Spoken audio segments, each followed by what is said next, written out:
তবেই জয়ের শুরু।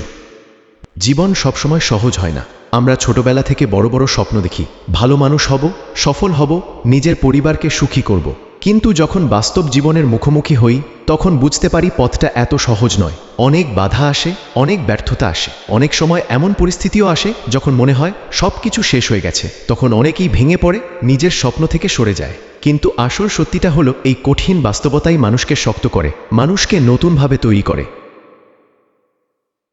যে মানুষটাকে আজ আমরা সফল বলে দেখি, তার জীবনও একদিন সংগ্রামে ভরা ছিল।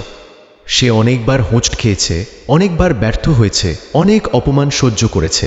হয়তো তার কাছের মানুষরাও তাকে বিশ্বাস করেনি, তবুও সে থেমে যায়নি।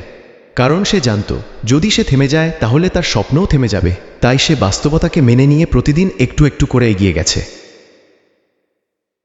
জীবনের পথে অনেক সময় এমন দিন আসবে যখন কেউ তোমার পাশে থাকবে না, তোমার কষ্ট কেউ বুঝবে না, তোমার লড়াই কেউ দেখবে না।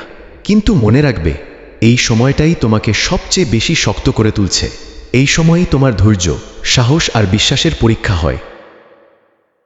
যদি তুমি সত্যিই বড় কিছু করতে চাও তাহলে ব্যর্থতাকে ভয় পেলে চলবে না। ব্যর্থতা মানে শেষ নয়, বরং নতুন করে শুরু করার সুযোগ।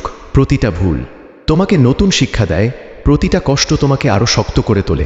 তাই পড়ে গেলে আবার দাঁড়াও, হারলে আবার চেষ্টা করো, আর নিজের লক্ষ্য থেকে কখনো সরে যেও না। আজ হয়তো সময়টা কঠিন, হয়তো চারপাশে অন্ধকার, হয়তো মনে হচ্ছে সবকিছু তোমার বিরুদ্ধে যাচ্ছে। কিন্তু বিশ্বাস রাখো, এই অন্ধকার চিরদিন থাকবে না। একদিন এই কষ্টই তোমার শক্তি হবে, এই সংগ্রামই তোমার গল্প হবে, আর মানুষ তখন তোমার সফলতাকে উদাহরণ হিসেবে দেখবে। তাই আজ থেকেই নিজেকে কথা দাও, যত বাধাই আসুক তুমি থামবে না। বাস্তবতাকে ভয় না পেয়ে তাকে মেনে নেবে এবং তার সাথে লড়াই করবে। কারণ যে মানুষটা বাস্তবতার সাথে লড়তে শেখে, শেষ পর্যন্ত জয় তারই হয়।